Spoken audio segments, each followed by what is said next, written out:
আসসালামু আলাইকুম, কেমন আছেন সবাই? আশা করছি সবাই অনেক ভালো আছেন। আমি আলহামদুলিল্লাহ ভালো আছি। আমার হাতে যে ছত্রাকনাশক ওষুধটা দেখতে পাচ্ছেন, এটা হচ্ছে পেঁয়াজ খেতে দেওয়ার জন্য আব্বা কিনেছিল। তো পেঁয়াজ খেতে দেওয়ার পরেও খানিকটা বেঁচে ছিল, আর এখন তো পেঁয়াজ নেই, মাঠ থেকে তুলে ফেলেছে। তাই এটুকু আমি নষ্ট না করে আমার ছাদ বাগানের গাছে স্প্রে করে দিচ্ছি। এতে করে আমার গাছগুলো অনেকটা পোকা থেকে রেহাই পাবে।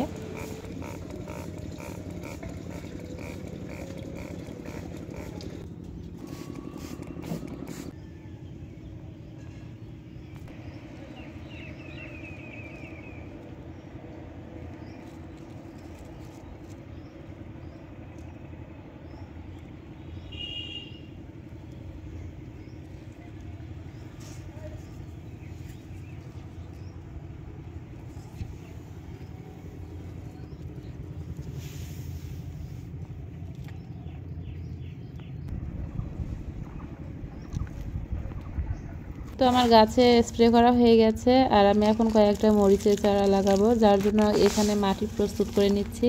তো এই মাটির সঙ্গে আমি খোল সার মিশিয়ে দিচ্ছি, আর মিশিয়ে দেব সবজির খোসা। যেই তরকারিগুলো আমাদের প্রতিদিন কাটা হয় সেখান থেকে যেই খোসাগুলো বাদ যায়, তো সেগুলো আমি ফেলে না দিয়ে শুকিয়ে রেখেছি। তো সেগুলো আমি এখন মাটির সঙ্গে মিশিয়ে তারপরে মাটি প্রস্তুত করব। এর সঙ্গে যদি আমি শুকনো গোবর মিশিয়ে দিতে পারি তাহলে কিন্তু আরও বেশি ভালো হবে, কিন্তু আপাতত এখন আমার শুকনো গোবরটা নেই। আর সরিষার খোলটা কিন্তু বেশি পরিমাণ দেওয়া যাবে করে দিতে হবে, না হলে কিন্তু আমি যখন চারা গাছ লাগাবো অতিরিক্ত সার হয়ে যাওয়ার কারণে গাছটা মারা যেতে পারে। তাই আমি অল্প করে সরিষার খোল মিশিয়ে দিচ্ছি।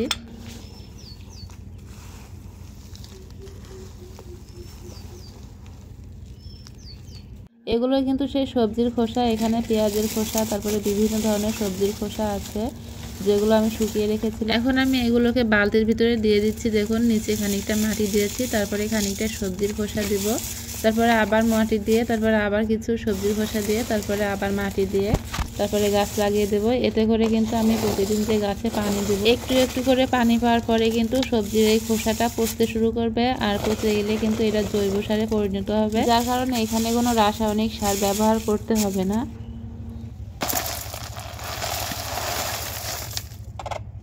মোটামুটি আমার মাটিটা প্রস্তুত করা হয়ে গেছে, আর আমি এখান থেকে এখন মরিচের চারা তুলে তারপরে লাগিয়ে দিব। আর এই মরিচের চারা আমি কিভাবে তৈরি করেছি তার একটা ভিডিও দিব ইনশাল্লাহ। তো এখানে দেখতে পাচ্ছেন অনেকগুলো মরিচের চারা হয়েছে। তো এতগুলো মরিচের চারা তো ছাদে লাগানো সম্ভব না, কারণ বর্তমানে আমাদের ছাদে গাছ লাগানোর মতো তেমন একটা মাটি নেই, কারণ সব জায়গায় ধান লাগিয়ে দিয়েছে।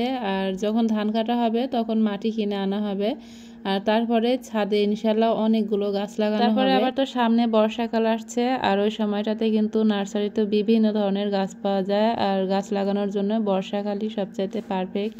যাই হোক, এখান থেকে কিন্তু আমি মরিচের চারাগুলো খুব সাবধানে উঠাচ্ছি, কারণ শিকড় ছিঁড়ে গেলে গাছ বাঁচার সম্ভাবনা থাকবে না।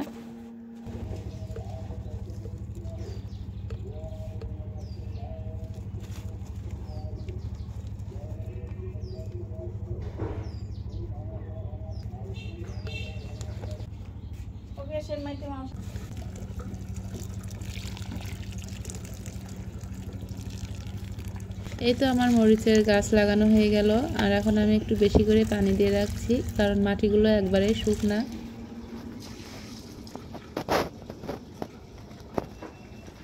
এখন আমি প্রত্যেকটা মরিচ গাছের মাথা ভেঙে দিচ্ছি, কারণ মরিচ গাছের মাথা ভেঙে দিলে গাছটা ঝোপালো হবে। মরিচ গাছের মাথা পরে ভাঙলেও কোনো সমস্যা ছিল না, পরে ভাঙলেও হয়তো বা বেশি ভালো হতো, কিন্তু আমি প্রথম দিনেই মরিচ গাছের মাথা কেটে দিয়েছি। এটাই ছিল আমার আজকের ভিডিও। দেখা হবে পরবর্তী কোনো ভিডিওতে।